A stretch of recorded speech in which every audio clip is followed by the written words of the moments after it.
Friends, biryani মছলা বনোৱাৰ কাৰণে মই সঁজুলি লৈছোঁ। এয়া মছলা, জলকীয়া লৈছোঁ মই 8টা, আৰু এয়া হ'ল জায়ফল, মই 2টা মানে কুটি লৈছিলোঁ, আৰু এয়া হ'ল লং 1 চামুচ, আৰু এয়া হ'ল সৰু ইলাইচি 1 চামুচ, আৰু ডাঙৰ ইলাইচি মই 3টা লৈছোঁ। তেজপাত লৈছোঁ মই 8-10টা, আৰু ডালচেনি মই 6-7 টুকুৰা লৈছোঁ, আৰু এয়া হ'ল ষ্টাৰ ফুল 3টা লৈছোঁ, জালুক 1 চামুচ লৈছোঁ মই। এয়া হ'ল চফ্ট গুটি, মই এই চামুচেৰে 2 চামুচ লৈছোঁ।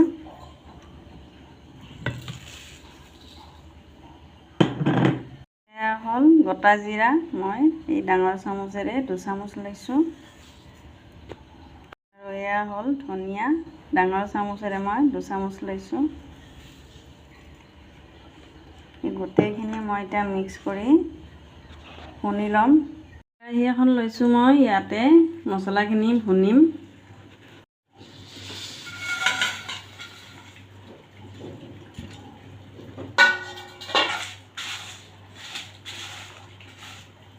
মছলাখিনি যেতিয়ালৈকে এটা ধুনীয়া গোন্ধ নোলায় তেতিয়ালৈ মছলাটো ভুনিব লাগিব। এই মছলাৰ ৰেচিপিটো এইকাৰণেই দিছোঁ যে বহুত ভিউজ পাম, সেইকাৰণে নহয় যে বজাৰত আজিকালি বহুত ধৰণৰ মছলা, পেকেটিং মছলা ওলাইছে, কিন্তু সেইবিলাক খালে মানুহৰ বেমাৰ হৈ আছে, মছলাৰ পৰাও বহুত বেমাৰ হৈ আছে। সেইকাৰণে মই এনেকুৱাকৈ ঘৰতে বনাই দেখুৱাইছোঁ, যাতে সকলোৰে ভাল হয়, সুস্থ থাকে। মছলাখিনি ধুনীয়া গোন্ধ ওলাইছে, ফুটি আছে। আমাৰ মছলা হৈছে, এইখিনি ঠাণ্ডা হ'বলৈ দিম। এতিয়া মছলাখিনি ঠাণ্ডা হৈছে অলপ, এতিয়া মই মিক্সাৰ জাৰত দিম।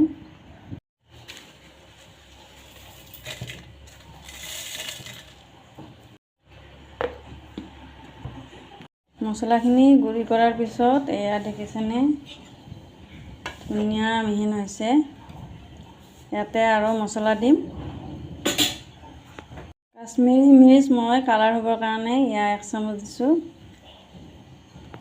হালধি দিছোঁ এইখিনি, নিমখ দিছোঁ 1 চামুচ। এইখিনি এতিয়া আৰু পিচিম। দুবাৰা খুন্দাৰ পিছত এয়া দেখিছেনে, কি ধুনীয়া কালাৰ আৰু কি ধুনীয়া গোন্ধ। বিৰিয়ানী মছলা এয়া ৰেডি হৈছে। এয়া চাওক, প্লেটত উলিয়াই দেখুৱাইছোঁ আপোনালোকক। যিমানখিনি মই মছলা লৈছিলোঁ এয়া এইখিনি হৈছে, আৰু যদি আপোনালোকে বেছিকৈ বনাব খোজে তাৰে ডবল দিব, বেছিকৈ দিব। এনেকুৱাকৈ বনাই ভালদৰে টেমাত ভৰাই থৈ দিব, গোন্ধটো থাকি যাব। আৰু এই বিৰিয়ানী মছলা অকল বিৰিয়ানীতে নহয়, মাংসতো দিব পাৰি। যদি ভিডিঅ'টো ভাল লাগিছে তেতিয়াহ'লে আপোনালোকে এটা লাইক কৰিব, আৰু প্লিজ এই ৰেচিপিটো শ্বেয়াৰ কৰিব। Thank U.